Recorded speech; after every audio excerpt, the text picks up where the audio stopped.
বিশিষ্ট আয়ুর্বেদ মেডিসিন বিশেষজ্ঞ ডক্টর প্রসেনজিৎ বালা স্যারকে পেয়ে গেছি। সাধারণ মানুষের জন্য আমরা বেশ কয়েকটা হেল্পফুল টিপস স্যারের থেকে জেনে নেব। তো বেশি দেরি না করে সরাসরি আমরা স্যারের কাছে সেই প্রশ্নগুলো রাখি। আজকের দিন দিন মানুষের জীবনে বা আজকের লাইফস্টাইলে আয়ুর্বেদ এতটা প্রাসঙ্গিক কেন হচ্ছে বা গুরুত্বপূর্ণ কেন হয়ে গেছে?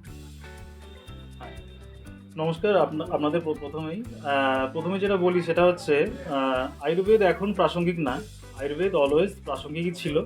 আয়ুর্বেদ আমাদের মাদার সায়েন্স এবং আয়ুর্বেদ সমস্ত সায়েন্সেরই স্রষ্টা। সুতরাং আয়ুর্বেদ হচ্ছে ancient healing for the modern যে প্রবলেম, মানে অ্যানসিয়েন্ট যে আমাদের যে ধ্যান ধারণা আছে, সেগুলো আমাদেরকে মডার্ন লাইফে ইনকর্পোরেট করতে হবে এবং যার মাধ্যমে আমাদের মডার্ন প্রবলেমের সলিউশনগুলো আমরা পাবো এবং পেতে থাকবো, যেটা আমরা কোভিডে দেখেছি অলরেডি। গ্যাস, অ্যাসিডিটি আর বদহজম এই সমস্যাগুলোর মূল কারণ কি?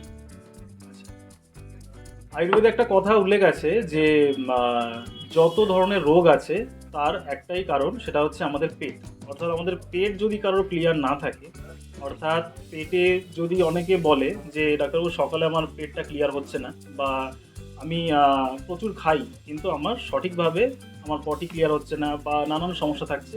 সুতরাং আমাদের পেটের যে আমাদের অগ্নিবল, বা যেটাকে আমরা মডার্ন ভাষায় বলি যে এনজাইমস, যেগুলো এনজাইম ঠিকঠাকভাবে কাজ করে না, যে কারণে কি হচ্ছে পেটের থেকে নানান রোগ তৈরি হচ্ছে। হ্যাঁ, এবং পেটের থেকে রোগ তৈরি হয়ে সেটার থেকে একটা আমাদের টক্সিন তৈরি হয়, যার নাম আমরা আয়ুর্বেদে বলি আম বা এন্ডোটক্সিনস যেটাকে বলা হয়।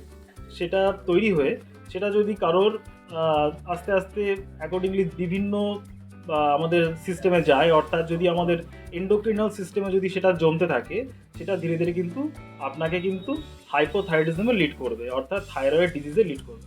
বা যদি আপনার জয়েন্টে যায়, জয়েন্ট ডিসঅর্ডারে যায়, তাহলে কিন্তু সেটা অস্টিওপোরোসিস বা রিউমাটয়েড আর্থ্রাইটিসের মতো সমস্যা কিন্তু আপনাকে নিয়ে যেতে বাধ্য। সুতরাং আমাদের যেটা প্রথমেই করণীয়, যে গ্যাস অম্বল হচ্ছে বলে যে আমাদের একটা গ্যাসেরই সমস্যা, বা একটা টুক করে একটা আমরা H2 ব্লকার বা অন্য কিছু প্যান্টোপ্লাজল, ইসোমেপ্রাজল বা অমিপ্রাজল যা কিছু খেয়ে নিলাম, এটা কিন্তু তার সলিউশন নয়।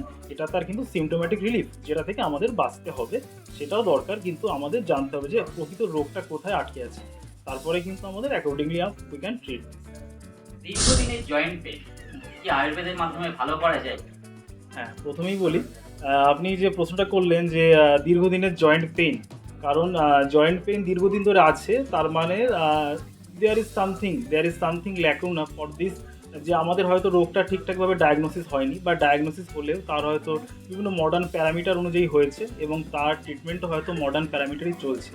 আয়ুর্বেদ বলছে যে কোনো জয়েন্ট ডিসঅর্ডার, সেটা রিউমেটয়েড আর্থ্রাইটিস হতে পারে, সেটা অস্টিও আর্থ্রাইটিস হতে পারে, অস্টিওপোরোসিস ইট ক্যান বি। কিন্তু আমাদের যেটা প্রথমেই করা উচিত সেটা হচ্ছে রোগ বিনিশ্চয়, অর্থাৎ রোগের ডায়াগনোসিস যদি আমি ঠিকঠাক করে না করি, তাহলে আমরা কখনোই বলতে পারি না যে এই রোগটা কতদিনে সারবে। আর আয়ুর্বেদ প্রতিটা ডিজিজের জন্য, আমাদের শরীরের প্রত্যেকটা সিস্টেমের জন্যই সমানভাবে উপযোগী, এবং আমরা সেটা আমাদের পূর্বপুরুষ থেকে দেখে আসছি। বিশেষ করে আমরা করোনাকালে এটা আমরা প্রত্যেকেই তার উদাহরণ পেয়েছি যে আয়ুর্বেদ কতটা প্রাসঙ্গিক এই মডার্ন সময়ে। শুধুমাত্র জয়েন্ট ডিসঅর্ডারের না, প্রত্যেকটা সমস্যার জন্যই আয়ুর্বেদ সবসময় ছিল, আছে এবং ভবিষ্যতেও থাকবে। একদিনের কনসালটেশনে কি রোগ সম্পর্কে পরিষ্কার গাইড করা যায় বা গাইড পাওয়া যায়? একদিনের কনসালটেশন, প্রথমে বলি যে এটা আয়ুর্বেদে বলা আছে, যে অনেকে জানেন যে আয়ুর্বেদে এমার্জেন্সি মেডিসিন নেই বা আয়ুর্বেদে এমার্জেন্সি ট্রিটমেন্ট নেই। কিন্তু প্রথমেই বলে রাখি যে আয়ুর্বেদই প্রথম বলেছিল যে আত্ময়িক চিকিৎসা, অর্থাৎ এমার্জেন্সি মেডিসিন ইন আয়ুর্বেদ। আত্ময়িক চিকিৎসা, যেটা আমাদের আয়ুর্বেদ প্রায় 10,000 বছরের পুরনো একটা সায়েন্স, যে সায়েন্স শাশ্বত এবং ইটার্নাল সায়েন্স, যেটা আমরা জানি, যেটা চলছে এখনও এবং এতদিন চলছে এবং চলবে। এবং সেই সায়েন্সে বলা আছে আত্ময়িক চিকিৎসা, অর্থাৎ এমার্জেন্সি ম্যানেজমেন্ট। এবং বিসাইড দিস আমরা যেটা জানি যে একদিনের কনসালটেশন বলতে আপনি যেটা বলতে চাইছেন যে আমার রোগ সম্বন্ধে কতটা জানতে পারবেন। হ্যাঁ, অবশ্যই একদিনের কনসালটেশনে আপনার রোগটা ট্রিটমেন্ট যদি ঠিকঠাকভাবে ডায়াগনোসিস আমি করতে পারি, তার ট্রিটমেন্ট অ্যাকর্ডিংলি চলবে এবং আপনি আরাম পাবেন, এটাই বলতে পারি। ভালো থাকবেন। ধন্যবাদ।